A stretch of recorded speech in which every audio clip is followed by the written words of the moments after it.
constantemente enfatizo en la libre elección de las personas. Ahora, hay conductas objetivamente sanas y conductas objetivamente insanas. Entonces, cuando el Estado promueve, incentiva y financia la homosexualidad, como lo ha hecho hasta la aparición de Javier Milei en escena, está incentivando una conducta autodestructiva. ¿Por qué autodestructiva y por qué insana? Y en todo caso, en la libertad personal de una persona de tener esa conducta, claro, ¿en qué te afecta a vos? ¿En qué afecta al Estado argentino? ¿Fue una guerra o no fue una guerra a los 70? Si vos me preguntás por sí o por no, no. Bueno, el juicio que vos defendés dice que sí. Bueno, está bien, yo no estoy de acuerdo con pero eso. Está bien, bueno. Ahora, ese juicio que vos defendés fue ilegal. Claramente ilegal, manifiestamente ilegal. Por empezar, yo soy Alfonsín, o presidente, digo, vamos a jugar a Ernesto Tenenbaum por decreto, lo digo, porque Ernesto Tenenbaum es culpable de este delito y el que lo va a jugar es tu enemigo. Y yo designo a tu juzgador. Ese juicio no tiene ninguna validez jurídica. Así fue el juicio de la Junta Militar. No, así fue el juicio de la Junta Militar. Sí. Y tanto es trasera, además tremendamente hipócrita, porque tanto es trasera como los jueces que jugaron en la Junta Militar fueron funcionarios de Videla. Nicolás, hagamos así, 9:33 minutos de la mañana. Vamos a hacer el último bloque con Nicolás Márquez.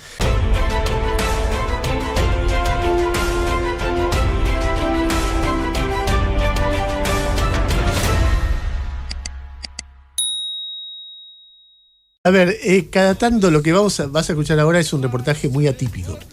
Un reportaje atípico por varias razones, y yo celebro que sea así, porque cada tanto sea un reportaje donde un periodista se entrevista a alguien que piensa, pero muy distinto a él.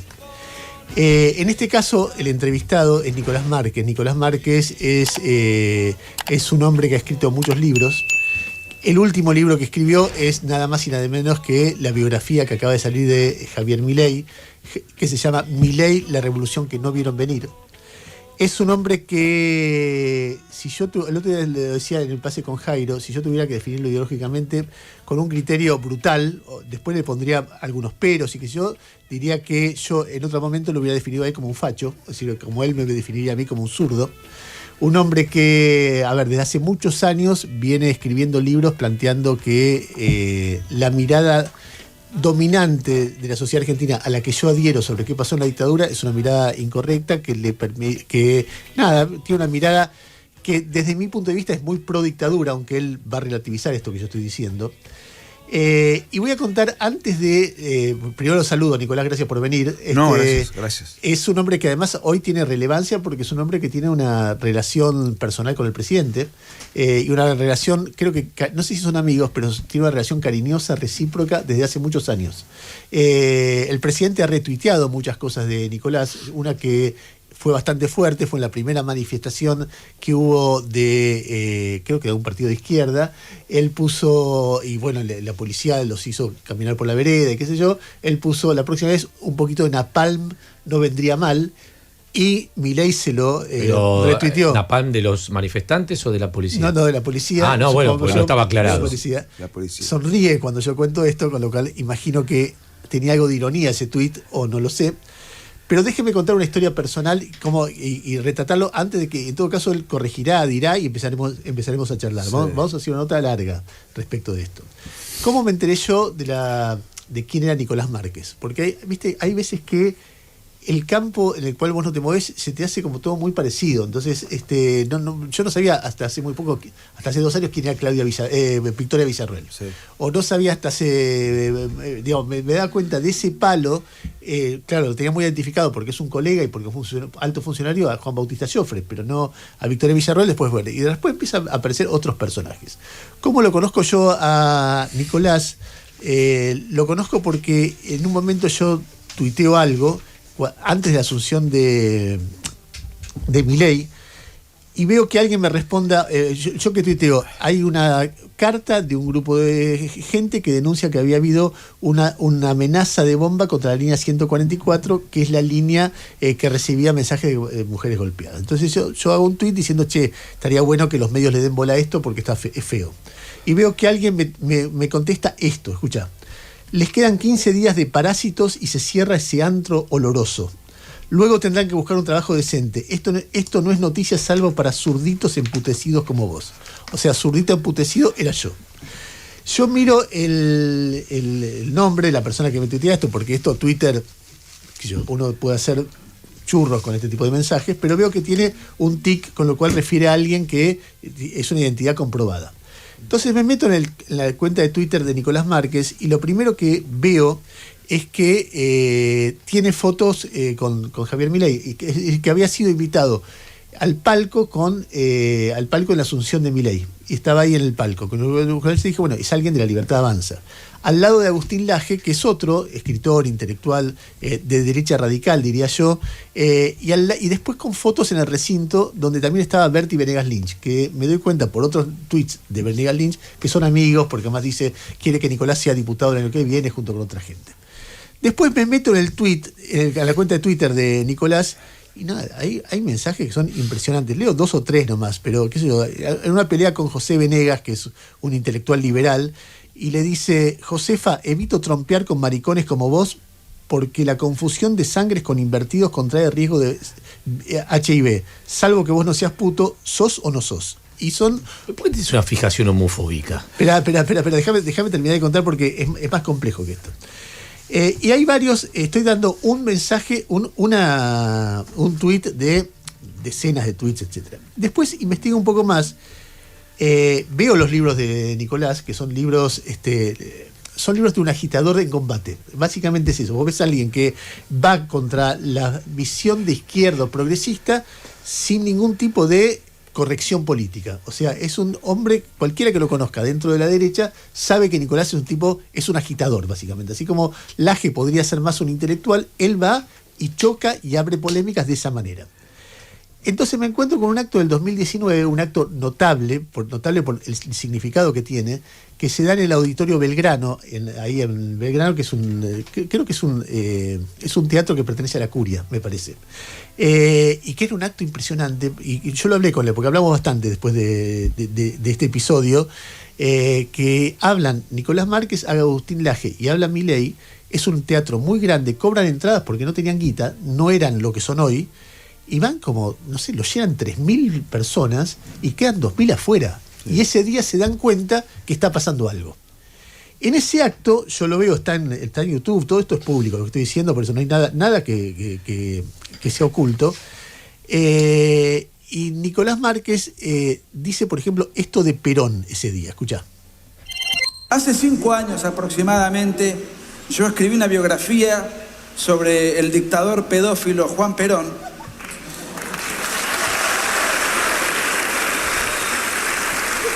No es una descalificación, son datos objetivos. Luego explica un diálogo que tuvo sobre su propio estilo con López Murphy. Escuchá. Y Ricardo López Murphy, con muy buen tino, con cariño, me hizo una crítica o una observación. Me dijo, mira, todo lo que vos pudiste haber escrito, documentado y narrado, lo pudiste haber hecho en otro tono, menos confrontativo, menos provocativo, menos beligerante. Y yo le contesté en ese momento algo que sostengo. Si yo hubiese escrito ese libro en un tono no beligerante, ese libro no lo hubiese escrito yo. Ese libro no lo hubiese escrito yo. No hubiese sido auténtico, hubiese sido una versión desteñida de mí mismo, con una amabilidad artificial. A ver, estoy presentando a Nicolás Márquez, que es una persona que seguramente muchos oyentes no conocían y que es el biógrafo de Milei.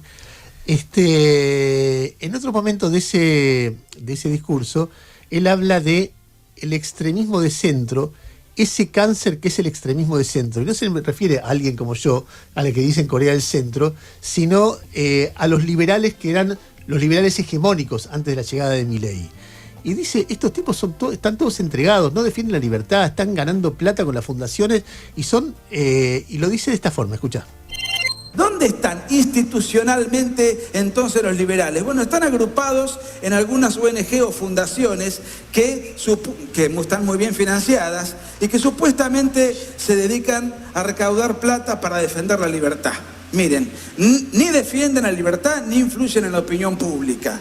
Esto es así, es un dato objetivo. Y son los mismos sectores que nada dicen por los 3.000 militares presos en la Argentina, juzgados en juicios paródicos sin garantías jurídicas que están previstas Y esto no es un asunto ideológico, es un asunto de inspiración liberal. Están siendo juzgados en juicios paródicos, violentando las garantías liberales de la Constitución liberal de Alberdi, pero que por corrección política se hacen los idiotas. O sea que los que institucionalmente tienen que defender la libertad, el establishment liberal que uno conoce como tal, no sirve para nada. No sirve para nada. No lo tengamos en cuenta. Para lo único que han servido no es para cultivar la defensa de la libertad, sino para cultivar el extremismo de centro. Ese cáncer que es el extremismo de centro. Ustedes escucharon recién cómo Nicolás se refería a la dictadura, es decir, al criticar a los liberales que no defienden a los militares presos, hay una referencia a su punto de vista respecto a los militares presos.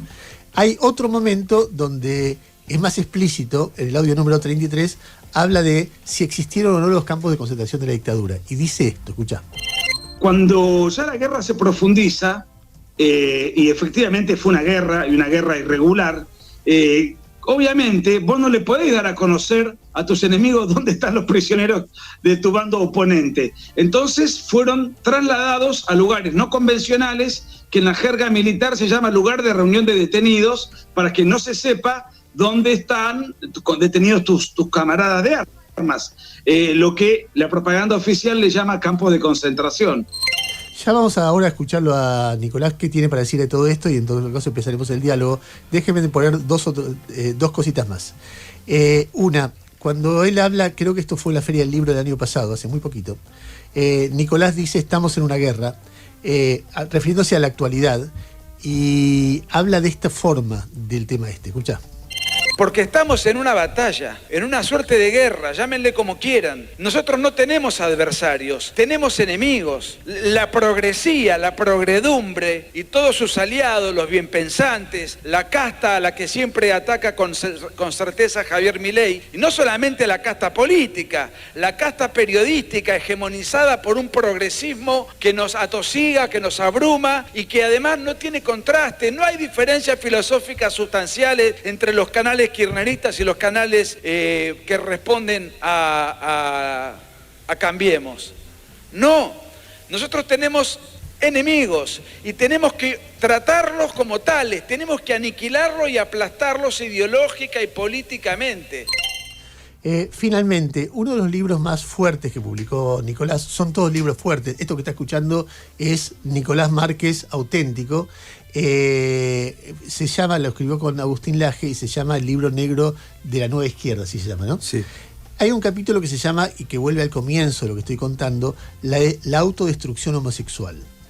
Y les leo solamente un párrafo o dos párrafos respecto de esto, porque dice así como en materia nutricional, hay quienes tienen una dieta desordenada o autodestructiva, los obesos, los bulímicos, los coprófagos o los anoréxicos, por ejemplo. En el plano sexual también hay quienes mantienen una sexualidad trastornada o contraria a la naturaleza. ¿Merece un obeso ser obligado a hacerlo? Por supuesto que no. Es por ello que los terceros deberían abstenerse de intervenir en la obesidad de quien la padece. A no ser que éste pide ayuda, en cuyo caso acudiría, pero con el fin de auxiliarlo y no de aplaudirle o incentivarle sus excesos. Si una persona come más de lo que necesita y se ejercita menos de lo que su organismo requiere, sufre consecuencias. ¿Sería incorrecto decir que tal persona o el fumador o el bebedor excesivos obran contra su propia naturaleza? El SIDA no sería, en esta interpretación, sino un castigo más severo para los homosexuales que el exceso de colesterol a las conductas irrazonables. Los seres humanos venimos al mundo equipados con ciertas condiciones y tendencias naturales, acatarlas es prudente y violarlas conlleva un precio. Anotó con buen criterio el pensador argentino Mariano Grondona. Y después hay montones de referencias a que la homosexualidad como enfermedad. La homosexualidad, cita a alguien, un médico, y dice: la homosexualidad es anormal, de la simple observación de la composición de un hombre, se nos permite inferir que éste no tiene un órgano sexual receptor para recibir a otro hombre como pareja, y de la simple observación de la mujer, vemos que ésta no tiene un órgano de penetración para tener a otra mujer como pareja. Asimismo, y bueno, sigue hablando de esto. Lo que estoy contando es el retrato de Nicolás Márquez, de nuevo, biógrafo de Milei, y que así como uno no puede asimilar a Milei es Luis Caputo, pero no es solamente Luis Caputo, Milei es Lilia Lemoine, Milei es Karina Milei es tanta gente, a Patricia Bullrich últimamente, y no es solo Patricia Bullrich, Milei, una parte de Milei también es Nicolás Márquez, por eso ha aparecido tantas veces en actos con él. Así que bueno, luego de este largo retrato, Nicolás, te damos la bienvenida y lo primero que corresponde es escucharte respecto de qué te pasa a vos cuando escuchás todas estas cosas. Bueno, primero, muchas gracias y gracias por el espacio. Y el hecho de haberte mandado ese tweet derivó a que yo esté acá, así que mal no hice. Bueno. ¿Seguís pensando lo mismo? Por supuesto, no, sí, por supuesto. ¿Que soy un zurdo emputecido? Pero no lo dije emputecido en términos sexuales, sino emputecido porque había ganado Milei. O sea, si tengo que tratar porque uno tuitea tanto que, digamos, lo tengo que haber dicho en ese contexto. ¿Qué querés que responda de todo lo que has rescatado? Lo que me da ganas de preguntarte es, vos que escuchás esto y te da vergüenza, orgullo, tranquilidad. Tranquilidad y lo único que quiero decir, nada más, y después discutimos lo que vos quieras, es que yo me hago cargo de todo lo que digo, lo puedo fundamentar, pero yo no, en modo alguno, podría responsabilizar o atribuirle a Javier Milei esas palabras, o a la Libertad Avanza esas palabras, o a Marcelo Duclos, que escribió el libro conmigo, mis expresiones, que no son parte del libro, que las sostengo, que las defiendo, que las podemos conversar, porque no me gusta la falacia de asociación, decir, bueno, como él es allegado a Milei, entonces Milei piensa lo que piensa Nicolás, no. O sea, quiero resguardar a los demás, yo me hago cargo de mí. Pero las cosas que retuitea sobre lo que vos decís seguramente las piensa, porque por algo las retuitea. Bueno, pero de todo lo que ha sido recogido, salvo la cuestión del Napalm, nada tiene que ver con que Milei haya avalado eso. O por lo menos yo no le puedo atribuir a él una similitud de pensamiento. Nunca lo hablé con él esos temas. Son temas recogidos de diferentes pasajes, de diferentes libros o conferencias o momentos, pero yo yo quiero despegar a Javier Milei de lo que yo digo. O sea, yo me hago cargo de lo que yo digo. No con esto quiero mancillar a terceros. A ver, empecemos por lo que te planteó. Se ve en muchas cosas que vos escribís y que vos decís, sí, cierta fijación con el tema gay. No. Primero, él me preguntó si tenía si era homofóbico o algo por el estilo. Ya te diría que te lo pregunté, te lo afirmé, ¿por qué hay tanta fijación homofóbica? Yo, con las cosas que lee Ernesto, lo primero que pienso, no te lo digo, no supongo, está claro en tus tweets. Sí, no, la homofobia no existe, o sea, la fobia es una enfermedad. Y las fobias son un desorden psiquiátrico. O sea, la homofobia es un invento idiomático que se incorpora en la Real Academia Española recién en el 2015, que tiene un carácter peyorativo e insultante y patologizante de todo aquel que difiere con la ideología de género. No existe la homofobia en ningún manual de psiquiatría. Supongamos que yo no intenté insultarte. Lo que te pregunto es ¿por qué tenés una fijación tan clara, en todo caso, con o ridiculizar o atacar a la gente que tiene una elección sexual que no es la elección sexual tuya? Es que no es una elección sexual, la sexualidad es una determinación.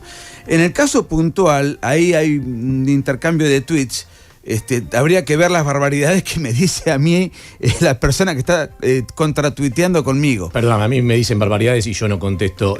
Bueno, es tu estilo de tuitear, no es el mío. No, él no tuitea, ni siquiera tiene. Yo no tengo Twitter, bueno, pero no importa. Lo que digo es, pero lo que digo es cuando vos respondés determinadas cosas, pues si vos me decís, bueno, fue una vez, yo te puedo decir, sí, estabas recaliente y dijiste cualquier cosa. Ahora, cuando hay una sucesión de pensamientos similares, pienso que es tu estructura mental derivada de esa situación. Yo tengo 17 libros escritos y uno es sobre la ideología de género. Y como es sobre la ideología de género, yo escribí 150 páginas sobre el fenómeno. Entonces no es que hay una fijación. Hice un trabajo que fue publicado en el 2016. Bueno, de ahí se pueden extraer un montón de pasajes y un montón de párrafos. Entonces yo decía, este tipo está obsesionado. No, hice un trabajo que fue el famoso libro que vos mencionaste con Agustín Laje. Para vos un homosexual es ¿por qué usas la palabra homosexual e invertido como si fueran sinónimos? Porque históricamente fueron utilizados como sinónimos. Lo que pasa que la penetración idiomática fue tergiversando las palabras. Por ejemplo, si uno toma un diccionario de hace 10 años, bueno, eran diccionarios de papel, y uno buscaba la palabra sodomita, eran palabras sinónimas sin ninguna connotación peyorativa o insultante, invertido tampoco.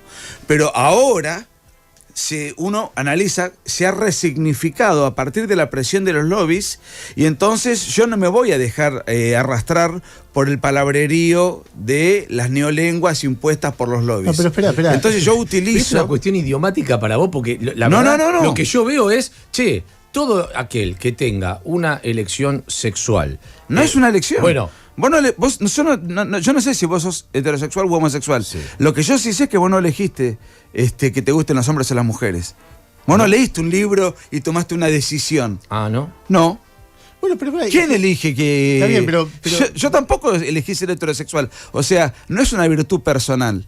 Yo soy heterosexual, pero no es una virtud, no es una elección personal. Pero, a mí me gustan las mujeres de que tengo uso de razón. ¿Y cuál es el problema con el hombre al que le gustan los hombres o las mujeres a las que le gustan las mujeres? Yo soy un defensor, y esto en el libro, si lo has leído, Ernesto, constantemente enfatizo en la libre elección de las personas. Ahora, hay conductas objetivamente sanas y conductas objetivamente insanas. Entonces, cuando el Estado promueve, incentiva y financia la homosexualidad, como lo ha hecho hasta la aparición de Javier Milei en escena, está incentivando una conducta autodestructiva. ¿Por qué autodestructiva y por qué insana? Y en todo caso, en la libertad personal de una persona de tener esa conducta, claro, ¿en qué te afecta a vos? ¿En qué afecta al Estado argentino?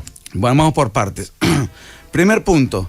Es insana y autodestructiva porque una persona de tendencia homosexual vive 25 años promedio menos que una persona heterosexual, por varias razones. Tiene 7 veces mayor propensión a las drogas, tiene 14 veces mayor propensión al suicidio. El 80% de las personas en Occidente con VIH, 80%, son homosexuales, siendo, según el Ministerio de Salud de Estados Unidos, el 2% de la población. Concentran el 80%. El 75% de las personas que tienen enfermedades de transmisión sexual, o sea, hepatitis B, hepatitis C, o enfermedades menos dañinas como la gonorrea, etcétera, son homosexuales. Tienen 4 veces mayor propensión al tabaquismo, 4 veces propensión mayor al alcoholismo. No te voy a discutir ninguno de esos datos porque no los conozco. Bueno, pero ¿en qué te jode a vos?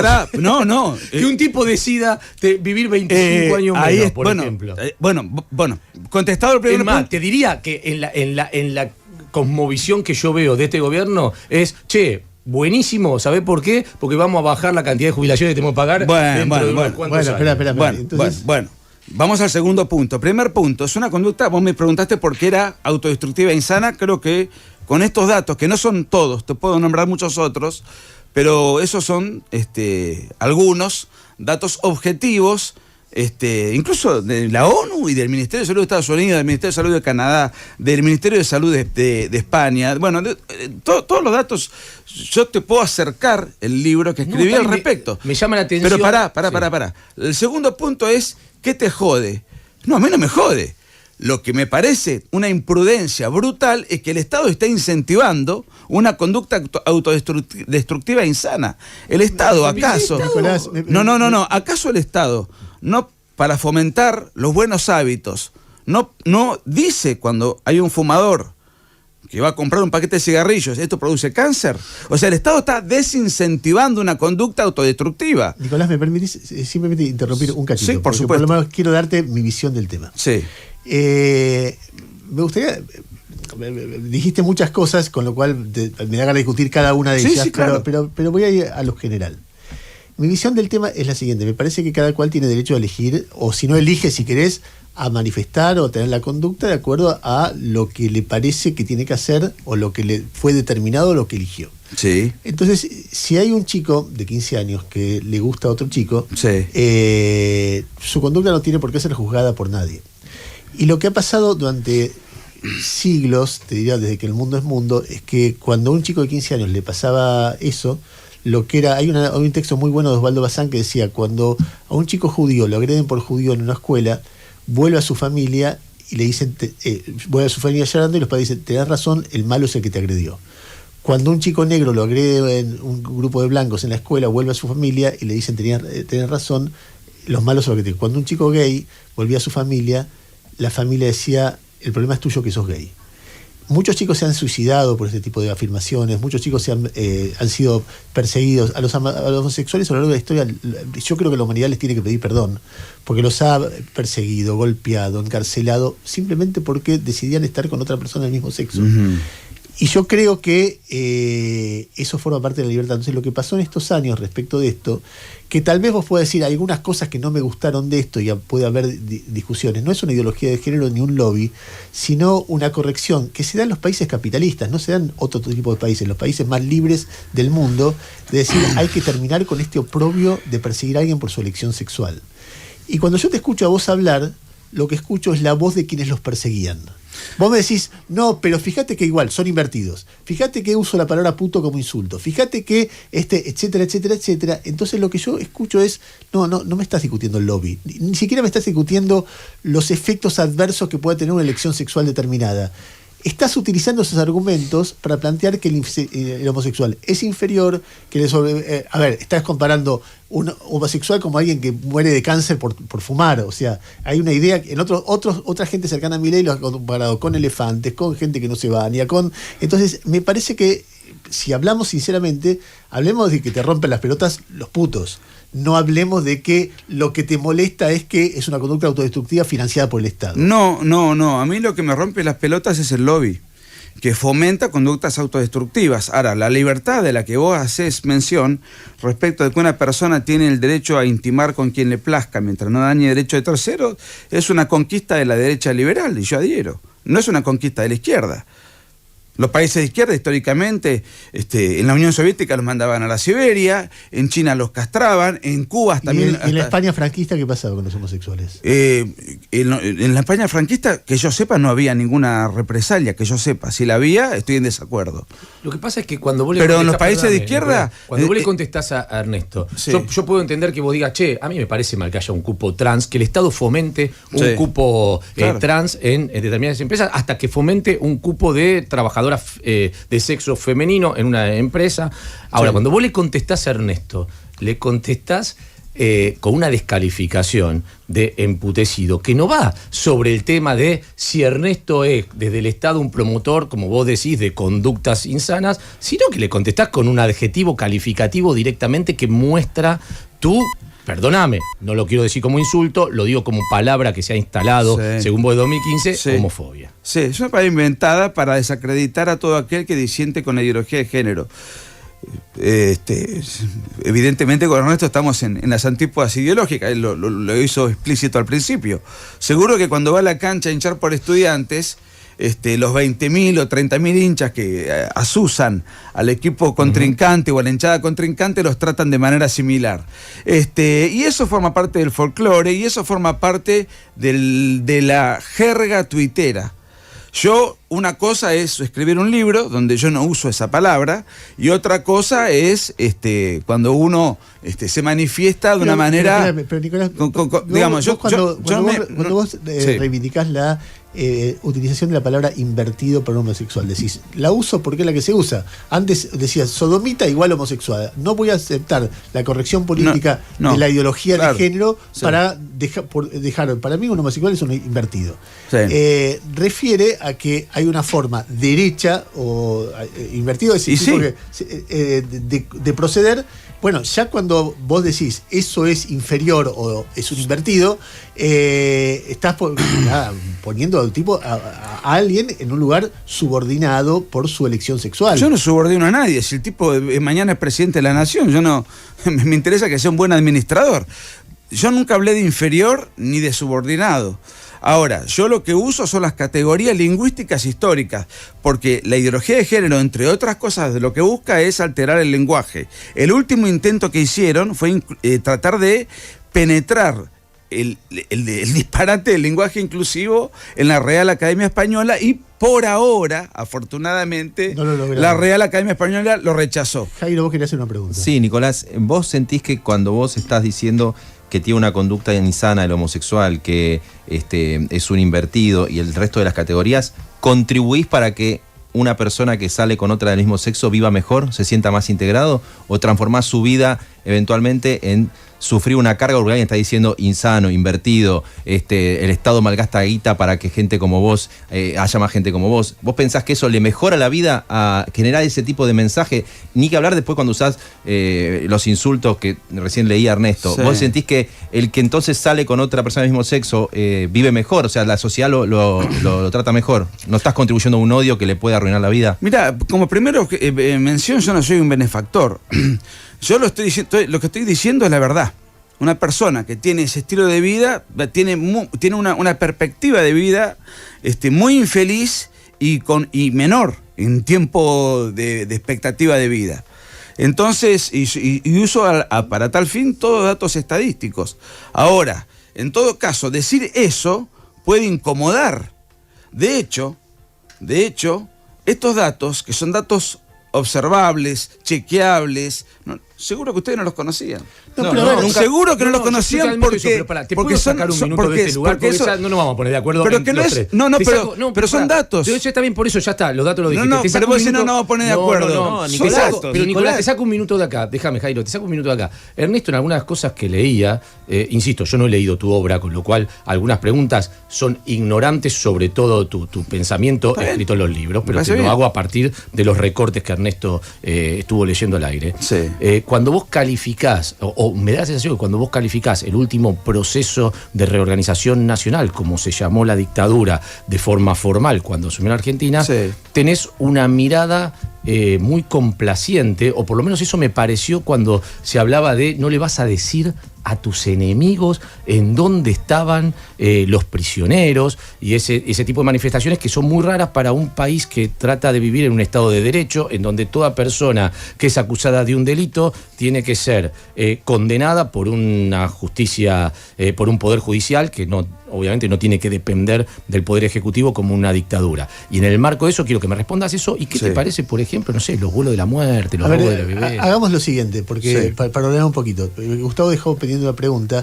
Yo no tengo problema hoy en romper todo el esquema habitual del programa y llegar hasta las 10 hablando con Nicolás, porque lo que se está produciendo en este momento acá es un encuentro de dos mundos que probablemente de no haber llegado Milei al gobierno nunca se hubieran tocado, porque Nicolás gana protagonismo público porque es el biógrafo de Milei, porque ha aparecido en varios actos con Milei, porque ha aparecido en el Congreso cuando Milei asumió, porque Bertie Venegas Lynch lo acaba de postular como diputado nacional para el año que viene. Es decir, un hombre que ha crecido políticamente en este tiempo, y entonces genera la idea: yo me acerco a partir de que él me insulta a hablar con él cuando me doy cuenta quién él tiene la apertura mental de hablar conmigo también, siempre poniendo en claro en cada charla de que estamos en las antípodas. Pero ¿te puedo decir una sola cosa? Breve, porque muy breve.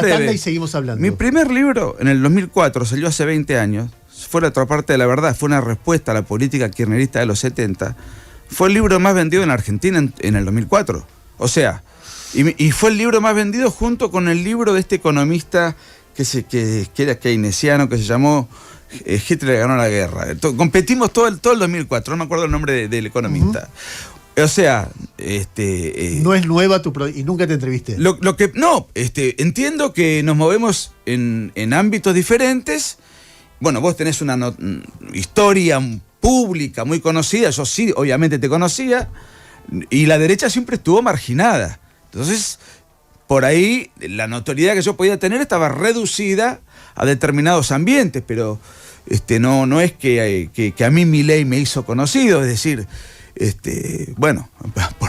No, bueno, pero ahora tiene mucho más relevancia. Ahora hay más libertad para opinar. A mí me parece que, de hecho, si fue el libro más vendido, había libertad para opinar en ese momento. Lo que quiero decir es... Había un mercado subterráneo que lo compraba. Está bien, pero no había libertad para acceder a los medios para decir esto, mucho menos en esa época del kirchnerismo. De cualquier manera, lo que te quiero decir es que vamos a ir a una tanda. Estamos hablando con Nicolás Márquez. Su último libro es una biografía del presidente que ha sido muy elogiada y muy publicitada por el propio presidente de la Nación. Así que seguiremos hablando un rato más. Así que vamos a una tanda y volvemos y seguimos hablando con Nicolás. Entrevistando a Nicolás Márquez, el hombre que ha escrito la biografía del presidente de la Nación. Y digamos, él diría, a las que le gusta llamar a la nueva derecha, yo lo llamo ultraderecha, un combatiente de la ultraderecha argentina. Me lo va a discutir, como todas las terminologías que estamos hablando. En el corte pasaron algunas cosas que vale la pena recordar. Yo le dije, la verdad que me cuesta mucho, como muchas veces con el fenómeno Milei, mantener mi rol de periodista equilibrado y no saltar de mi banco y cagarlo trompadas. Y él me decía, ¿pero para qué me invitaste entonces? Jairo le dijo, Nicolás, ¿cómo que dijiste? Tenés la mente arruinada. Tenés la mente arruinada. Le dijo. No lo podía aguantar. Igual me dedicó el libro, no entiendo qué pusiste. ¿Con afecto? ¿Qué dice? ¿Le pusiste algo de invertido? Para Jairo, con todo aprecio y afecto, de un derechista puro y duro. De un Listo. derechista puro y duro. Bastante bien te quedaste ahí. A ver. Había quedado una pregunta pendiente. Sí, Gustavo te preguntó, vos tenés una mirada elogiosa de la dictadura. Vos decís que no existieron los campos de concentración, que eso es parte de la propaganda que se hizo. En algún momento, creo que en la biografía de Milei decís, ya no discutís que no hubo 30. Él se ha hecho videos con una remera que decía no fueron 30.000, claro. Pero vos en el libro decís que fueron 6.000, cuando la CONADEP ya habla de 9.000 y pico. No, sí, bueno, pero claro. Y hay 9.000 personas que lo denunciaron, digamos. No, pero el informe de la CONADEP, informe muy deficiente, habla de 8.961. Durante el primer gobierno de Néstor Kirchner, en el 2006, cuando se cumplen 30 años de pronunciamiento militar del 76, no sé por qué tanto ensañamiento con el gobierno militar, cuando hubo un montón de dictaduras militares, empezando por la de Perón, ¿no? No, está bien, pero La dictadura, Perón ganó por elecciones. Y sí, Hitler también, Mussolini también, Chávez también. Está bien, bueno, pero no hubo 6 millones pero la dictadura se mide no por la legitimidad de origen, sino por la legitimidad de ejercicio. Pinochet fue un dictador y ganó elecciones. Ganó en el 78, ganó en el 80, perdió en el 88. Está bien, no hubo campos de concentración en la época de Perón, no hubo 6 millones de asesinados, no hubo miles y miles de desaparecidos. Pero para 6 millones de asesinados... los radicales podían presentarse a elecciones. Evidentemente era un régimen, era un régimen que tenía algunos rasgos autoritarios en un contexto donde la democracia no era un fenómeno mundial y todo lo que vino después... ¿Cómo que no era un fenómeno mundial si Perón accede al poder cuando ya el fascismo y el nazismo habían perdido la guerra? No, está bien. No era un fenómeno mundial. Era muy nuevo, nuevo. Pero no solamente eso. No solamente eso. Perón después lo echan, después de bombardeo a Plaza de Mayo. A casa de gobierno. 17 años proscripto. No se podía mencionar el nombre Perón. O sea, Pero eso fue solamente durante los 3 años de Revolución Libertadora. Después sí se pudo mencionar. Pero vamos por partes. El ensañamiento fue con el último gobierno militar habiendo... Vos no podés decir dictadura. No te sale decir dictadura. Bueno, sí, fue una dictadura. Pero, digo, hubo muchas, la de Perón entre ellas, que fue una dictadura totalitaria. O sea, como bastante más grave. Ahora, vos... O sea, para vos Perón fue peor que Videla. Vamos a ponerlo en estos términos. En el contexto de la década del 70, hubo una guerra civil. ¿Cómo hubiese operado el peronismo en ese mismo contexto? Es muy claro. Antes había un gobierno peronista. Operó con desaparecidos y con la AAA. De la misma manera. Y eso a vos te valida tu discurso, porque yo te pregunté... Para.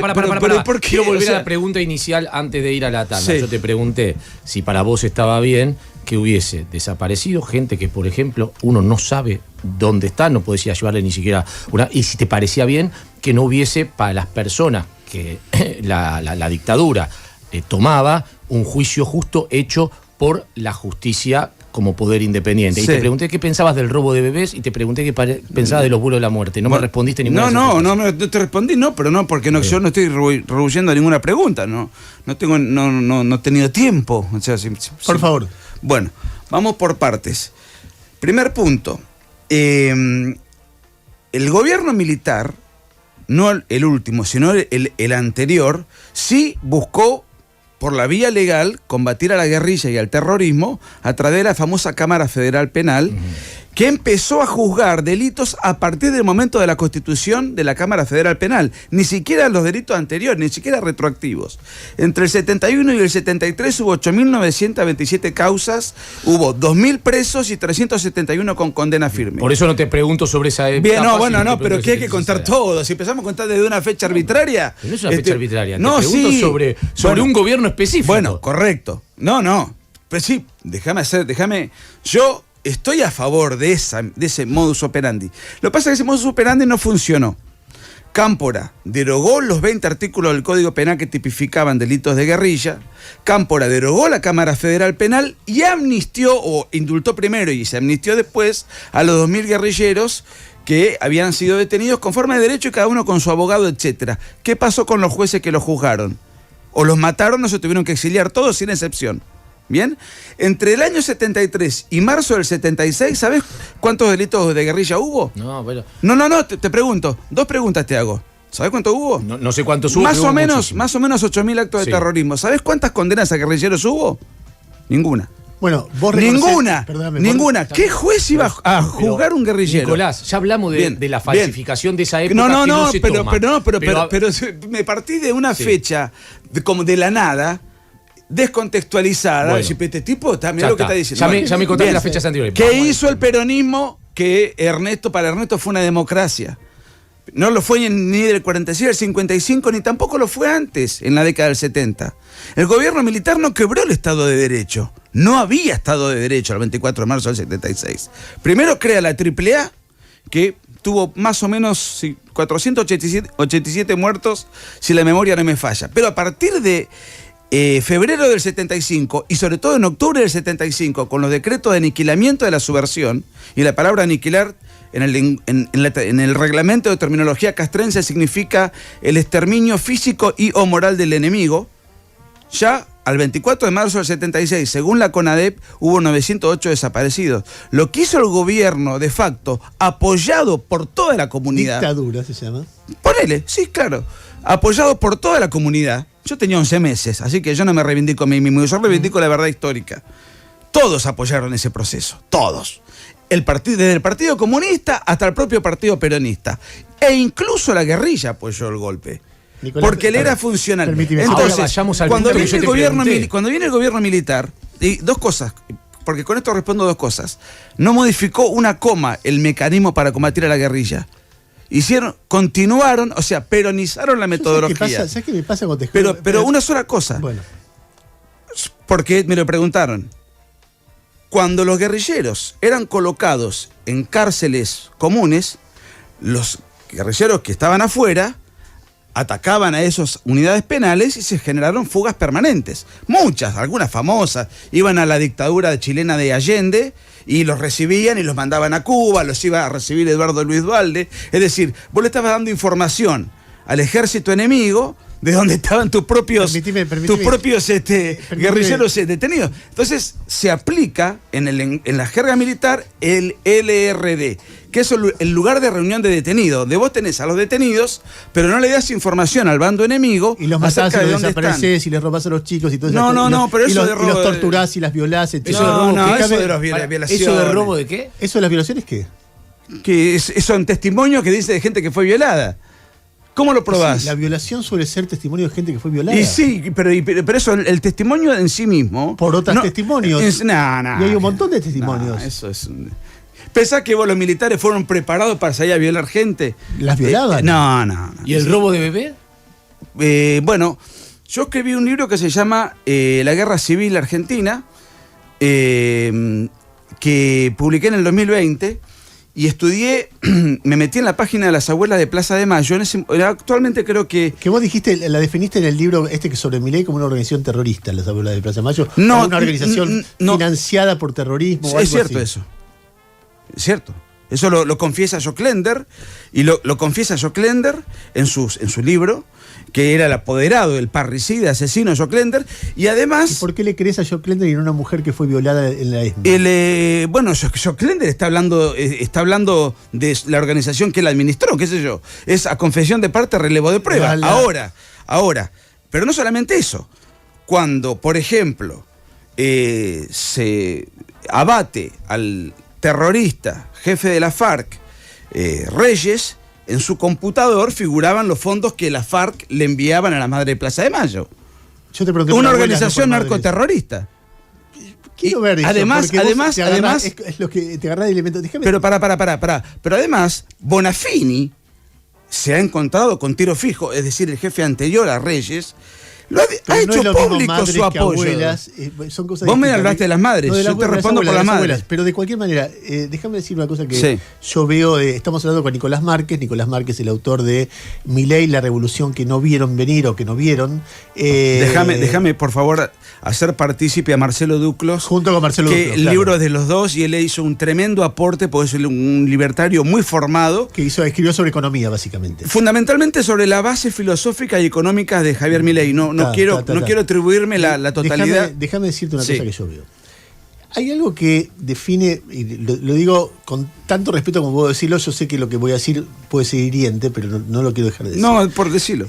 La diferencia entre buenas personas y malas personas. Sí. Entonces, cuando uno ve y conoce la persecución que hubo a la comunidad gay, sobre todo a los jóvenes, pero durante décadas y décadas y décadas, llamar hoy en día, porque estás en contra de la ideología de género, ya elegir la ideología de género como un elemento contra el cual combatís, ya me parece raro, pero ponele que el lobby te hinche las pelotas por alguna razón que yo no me explico.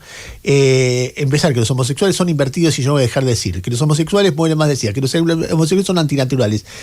Para alguien que es homosexual, es como si vos dijeras eso de los judíos, que en un momento lo decían, los judíos son antinaturales, los judíos son avaros, los judíos, y vos decías, bueno, pero pará, eso es antisemitismo. No, yo estoy diciendo la verdad, los judíos son avaros, fíjate que tal es banquero, que tal es quiere dominar la Patagonia, todo eso lo habrás leído, sabés qué pasó. Si vos dijeras eso hoy, sería visto como antisemita. Cuando vos decís eso de los homosexuales, es lógico que alguien diga, este tipo es un tipo que odia a los homosexuales y expande el prejuicio o pelea para que siga el bullying a los homosexuales, etc. Espera, déjame seguir. Cuando vamos hacia la dictadura, no hay buena persona que no puede conmoverse frente al horror de la represión ilegal.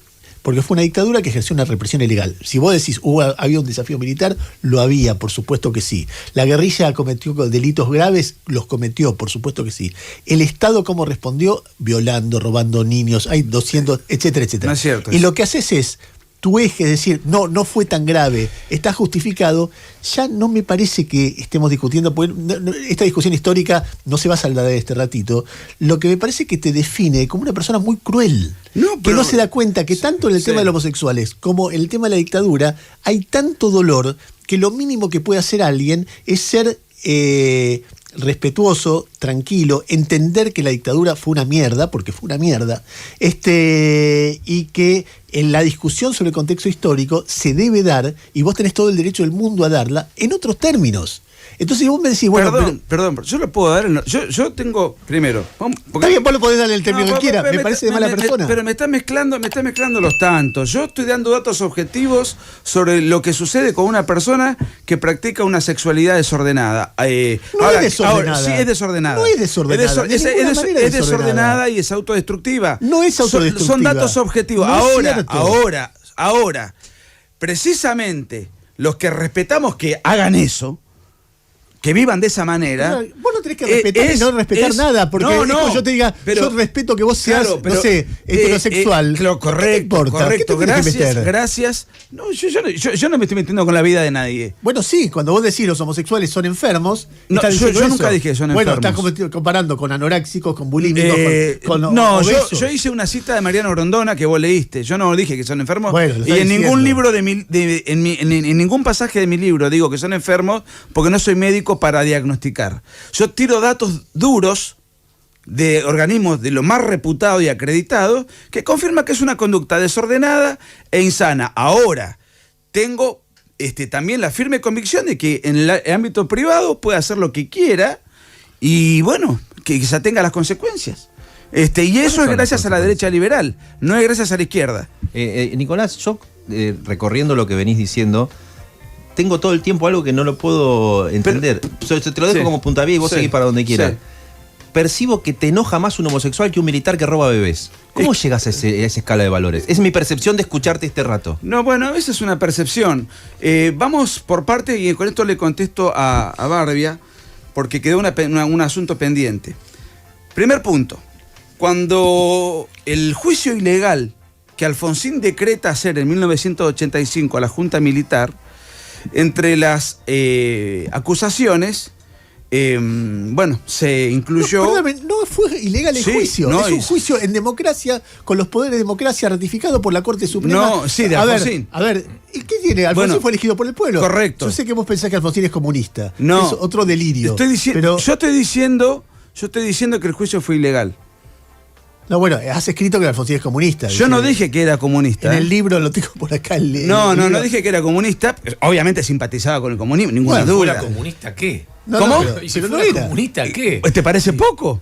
Pero, ¿Te parece? O sea, el genocidio más grande en la historia de la humanidad. Bueno, ¿a quién mató pero yo no dije que era comunista, eso lo dice Ernesto. Yo lo que digo es que era un amigo. Era un amigo de los. ¿Me pasas el libro?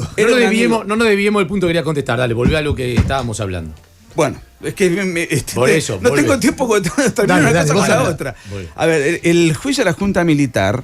Por empezar. Lo que pasa es que, espera, ahora te dejo, pero vos decís, el juicio ilegal. Sí, fue ilegal, claro. Y si yo no te digo, no fue ilegal, parece que te estoy dejando pasar una barbaridad. Está bien, pero fue ilegal. Bueno, dale. Bueno, ¿qué quiere que te conteste? El tema de los bebés, el tema del juicio de Alfonsín. Lo que vos quieras. Me interesa lo de los bebés de entrada. Bueno, en el 2020 yo estudié caso por caso todos los que están en la página de Huelga de Plaza de Mayo. De esos había 130, creo que ahora son 136. Que le llaman, no le llaman, son nietos recuperados. Recuperado en la identidad. No es que hay 130 apropiadores. Si vos estudiás caso por caso, yo creo que la cantidad de nietos que fueron robados por algún uniformado no llegan a 10. No llegan a 10. Lo cual está mal. Yo no lo voy a avalar eso, jamás. El resto de los casos son, por ejemplo, hay 11 casos de mujeres guerrilleras muertas en combate embarazadas.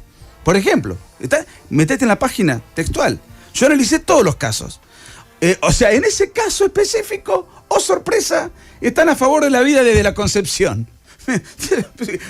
Claro, porque murieron 11 mujeres embarazadas y toman como 11 casos, digamos, pero cachito, no murieron, primero las mataron. No, murieron en combate. Lo dice la página de las abuelas. Lo que fuera, en combate, obvio, fueron asesinadas. Y ¿qué querés? Viene un ladrón a tu casa a asaltarte. Vos te defendés y sos un asesino. Está bien. En una guerra. Pero en esos 11 casos, vos decís, lo que hicieron fue sacar al niño. No, murió embarazada y dicen, bueno, acá hay un caso más. O sea, en el afán de abultar, meten cualquier cosa dentro. Métete a la página de las abuelas. Vos podés marcar un error. No es un error. No es un error. Es una conspiración para mostrar que son más. Buscalos en la página de las abuelas. Está bien, pero. Léelos caso por caso. Habla de los otros cientos que no dicen que no fueron ese caso. ¿Por qué habla de esos 6? Te hablo.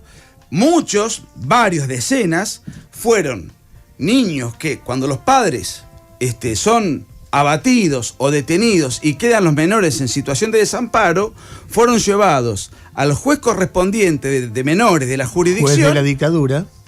¿Cómo? Jueces de la dictadura. Sí. Que los repartieron. Algunos y otros no, otros en la época de Isabel. No importa. Pero los padres son detenidos, no son llevados a tener un juicio justo, pero sí llevas el niño, en vez de entregárselo a los familiares del detenido, a la justicia para que se lo dé a algún familiar cercano al militar. En mi libro no es así. En mi libro La otra parte de la verdad, yo, por ejemplo, tengo 227 devoluciones a sus familiares. Muchas veces, o sea, cuando se sabía el familiar. Era muy fácil saberlo. No era muy fácil. La identidad del desaparecido. No, ¿qué identidad se usaban documentos falsos? Pero si los ubicabas porque sabías que es que precisamente. Ubicás a los padres, para un Estado es muy fácil. Hay un nene. Ahora, Ernesto, en la década del 70, con documentos falsos. Por favor, Nicolás. Cambiaban de casa todas las semanas. Está bien. Admiro tu esfuerzo. 200. No es un esfuerzo. Tu esfuerzo intelectual pero para no hago un esfuerzo defender intelectual a los apropiadores de pero niños. No, pero bueno.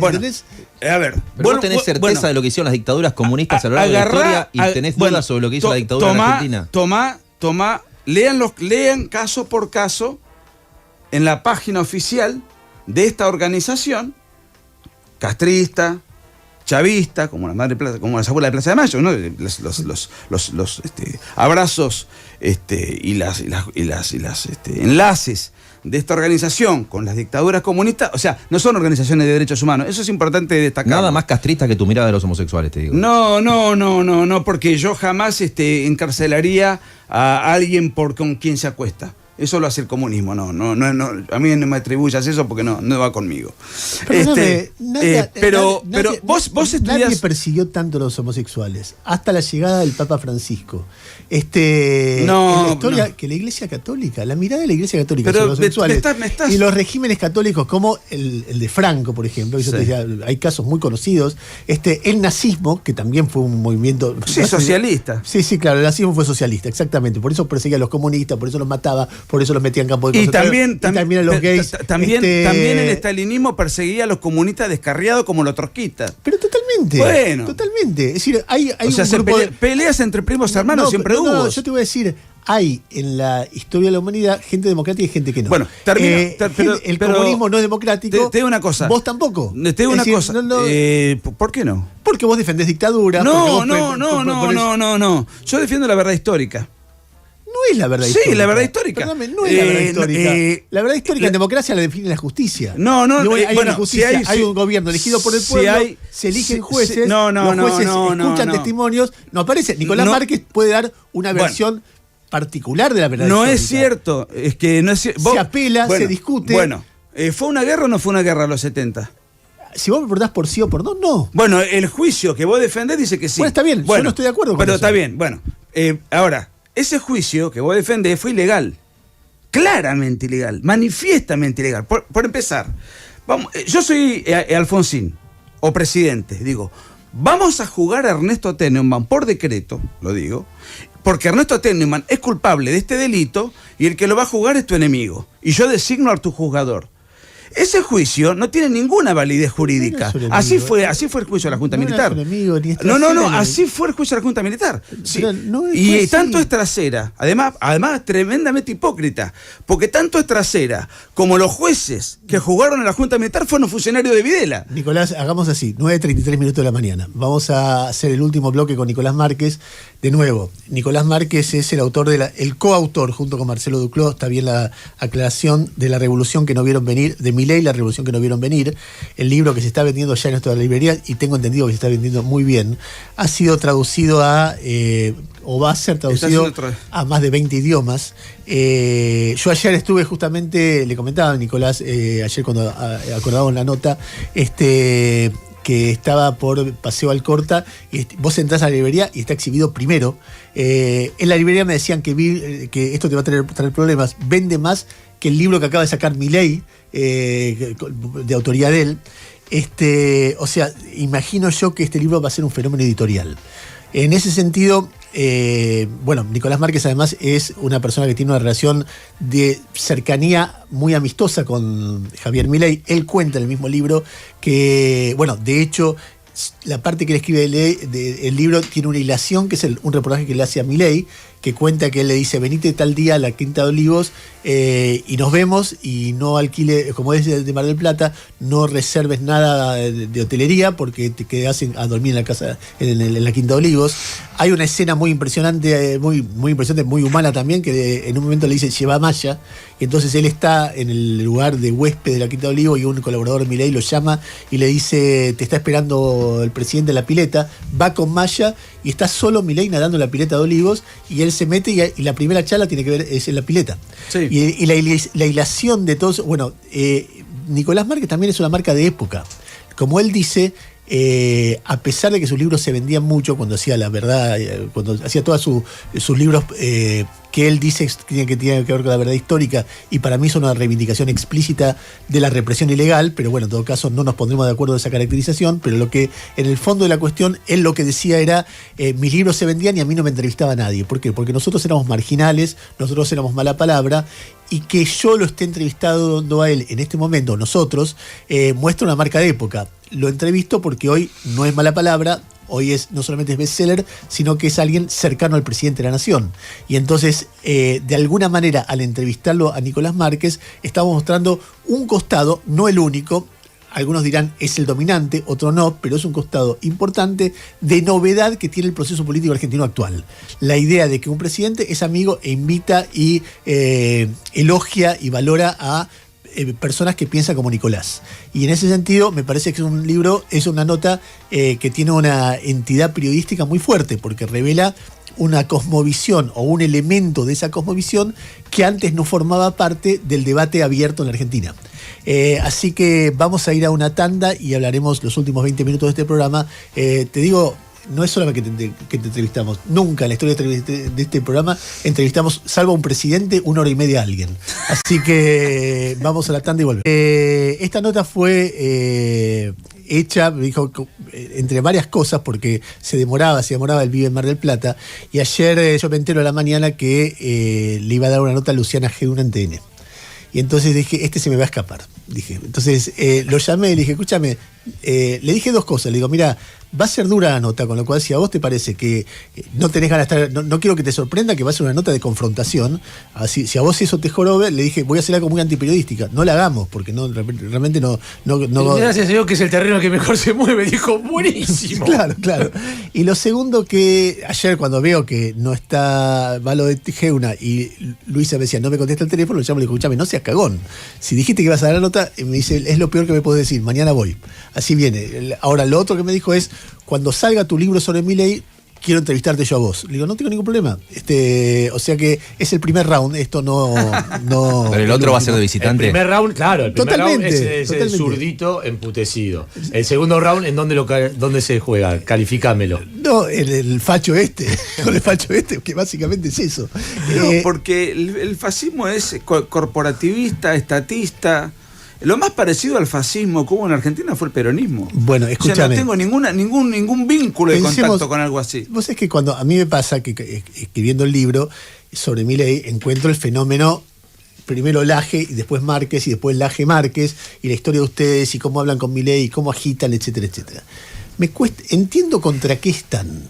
Entiendo que ustedes ven que hay una conspiración de izquierda que en lugar de tomar la revolución, el gobierno por las armas, utiliza metodologías nuevas como el lobby LGBT, el cambio climático, la agenda globalista y todas esas pavadas que dicen que no existen, pero no importa, para ustedes son muy importantes.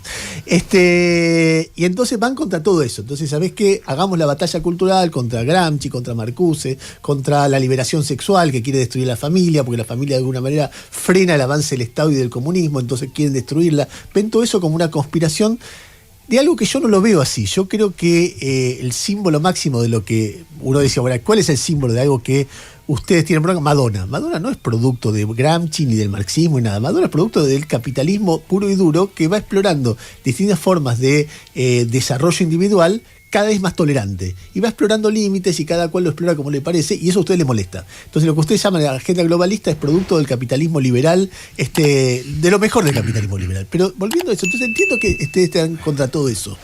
No entiendo a favor de qué están. Cuando vos pensás, ¿qué sociedad ideal quiero? ¿Cuál es la sociedad? ¿Es una sociedad clerical donde las ideas de las iglesias o de la Iglesia Católica rigen las costumbres de las personas?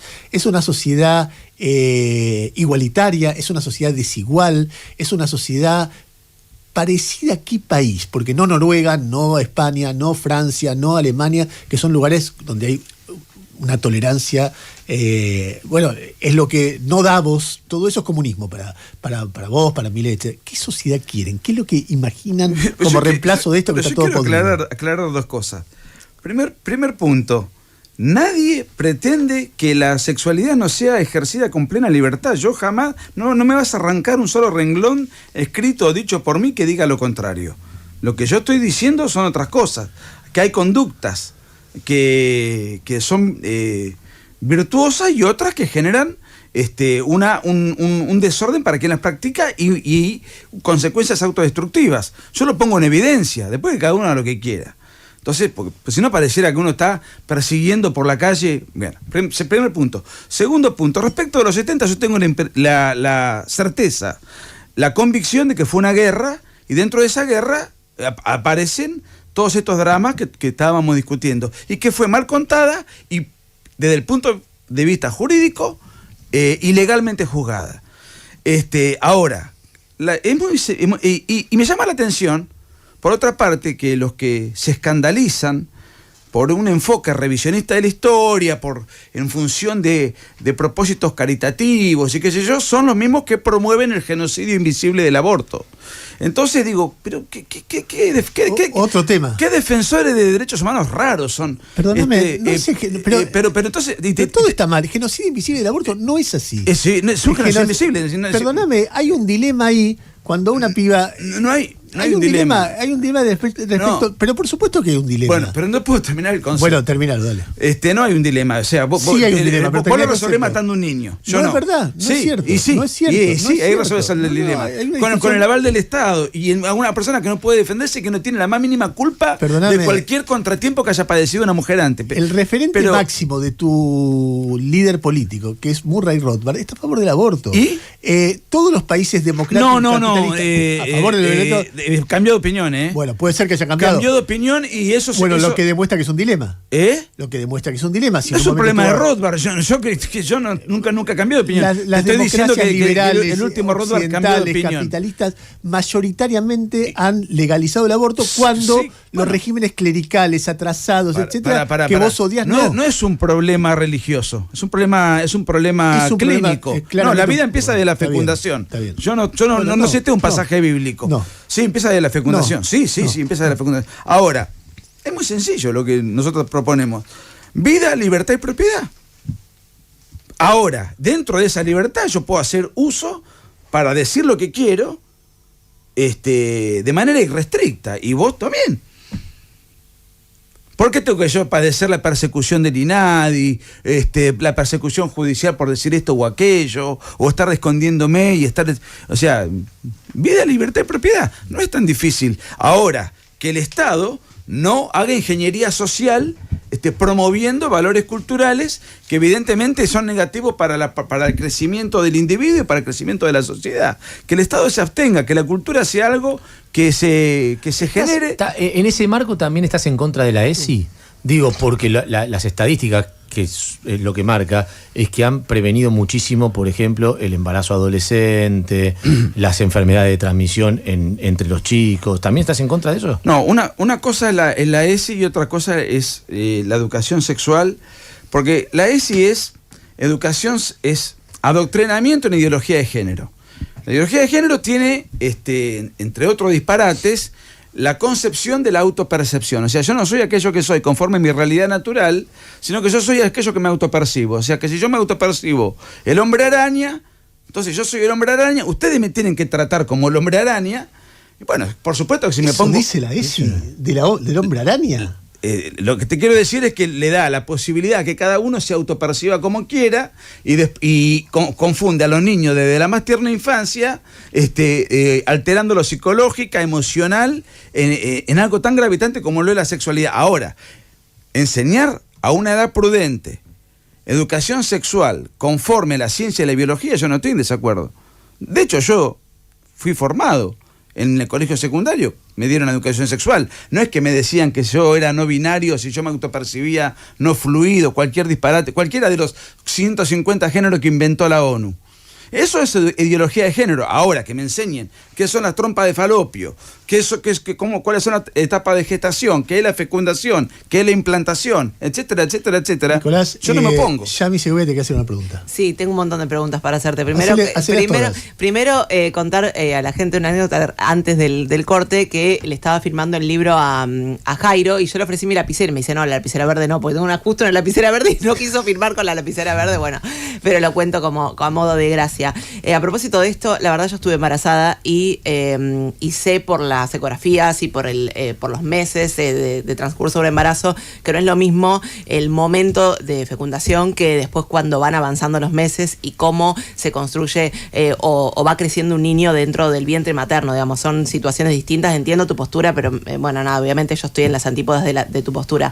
Pero después me preguntaba, mientras vos hablabas con mis compañeros, de todo, si vos tenés amigos o gente cercana que piense distinto a vos. digamos, o son solo personas que piensan, que tienen pensamientos tan radicales como vos, y cómo haces en ese caso esa diferencia, decís, no, esta persona piensa distinto, no la incluyo en mi círculo. ¿Cómo es que te manejas para establecer vínculos en tu vida? No, tengo amigos históricos, algunos son kirchneristas, pero buenos tipos, paradojalmente. O sea que podés establecer vínculos. Paradojalmente. No, el tiro. Son kirchneristas, pero buenos tipos. Sí, festejamos el Día del Amigo, festejamos los cumpleaños, nos peleamos y nos queremos mucho. Y podés convivir tranquilamente con personas que piensan distintos. Después me preguntaba... Y son activos, o sea, no es que son simplemente kirchneristas porque van a votar, no, son activos. Después a veces lo que pienso es que uno no viene de un repollo, viene de algún lado. Sí. Entonces me preguntaba, no sé, tu familia, tu casa, ¿cómo era? ¿Cómo la puedes describir? Desde lo cariñoso hasta lo ideológico. Muy cariñoso, desde el punto de vista clerical, que Ernesto sacó a colación varias veces. Soy el único católico de mi familia es completamente atea. Soy el único que se bautizó de grande, más o menos a los 20 años de edad. Y mi tío, que murió, que era un gran tipo para mí, era mi tío paterno, masón, y mi tío materno, tenía solamente 2 tíos, que también murió hace poco, afiliado al Partido Comunista, con vínculos con el ERP en su época, y mi viejo, que también murió allá hace como 20 años, era un hincha del Sogaray, digamos. No sé si con eso resumo algo. Sí. Y después, para terminar, me preguntaba qué te conmueve. ¿Qué cosas te llegan al corazón de cosas cotidianas, más allá de tu vida o de algún vínculo puntual? Digamos, ¿qué cosas te conmueven? Me puede conmover una mujer, me puede conmover la música, el deporte, la lectura. ¿Y a qué te dedicas? Además de ser polemista, intelectual, pensador, escritor. No. Antes, ¿a qué te dedicabas en tu vida? Mira, yo me recibo de abogado en el 2003 y en el 2004 sale mi primer libro, que ya estaba relativamente escrito mientras yo estudiaba en la facultad, ¿no? Fue tan vendido que con ese libro me compré un departamentito de un ambiente. Entonces ahí empecé a descubrir que había un enorme mercado no explotado y que yo podía vivir, por lo menos intenté a partir de ahí hacerlo, deseché el derecho que nunca me gustó realmente, y empecé a dedicarme al mundo de las ideas, de estas ideas que ustedes acaban de escuchar y seguramente a escandalizarse.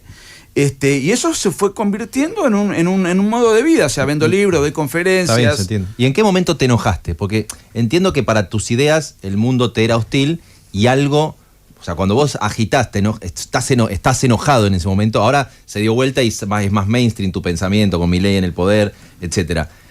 Pero yo cuando escucho un tipo enojado. Me pregunto en qué momento te enojaste. No creo que haya tenido un momento de enojo. Yo te diría que tengo conciencia política, la empecé a tener a partir de los 7 años, cuando fue la guerra de Malvinas en el 82. Ahí, digamos, todo eso, digamos, la mentalidad infantil subió un escaloncito a preocuparse por cuestiones ya más importantes, pero al año siguiente me dieron las elecciones del 83, yo tenía 8 años, de las cuales tengo un recuerdo, pero intacto, y escribí artículos, obviamente súper primitivos e infantiles. Supongo un recuerdo maravilloso, ¿no? La gente volviendo a la calle, democracia, yendo a votar, 1 millón de personas en la 9 de julio. Digo, un momento de mucha fiesta y de mucha esperanza de un país que iba a cambiar. No sé, para mí era... Ese es el recuerdo. Era un recuerdo... Más allá después de cómo... Yo tenía 8 años, yo te diría que... No, bueno, pero dijiste que tenés un recuerdo muy vívido. Sí, muy vívido, pero la interpretación del fenómeno histórico era infantil. Y bueno, sí, me acuerdo haber vivido eso como un torneo de fútbol. Las elecciones fueron un poco eso, que el radicalismo le ganara al peronismo en un momento donde no había encuesta, todavía no se sabía. Todo eso fue un fenómeno que me acuerdo de una manera muy... Me acuerdo que en mi casa relativamente se alegraron. Nicolás, Se equivocaron, porque el gobierno de Alfonsín fue un horror, ¿no? Pero bueno, se alegraron. Sí, yo no creo eso, ¿eh? Yo leí en tu libro, hay algo de toda tu terminología, que no es solamente en este caso, pucha, no lo voy a encontrar, pero que es permanentemente, yo lo veo como muy agresivo. en la forma de describir a las personas. Es decir, si te puedo ver, por ejemplo, a ver si lo encuentro por acá.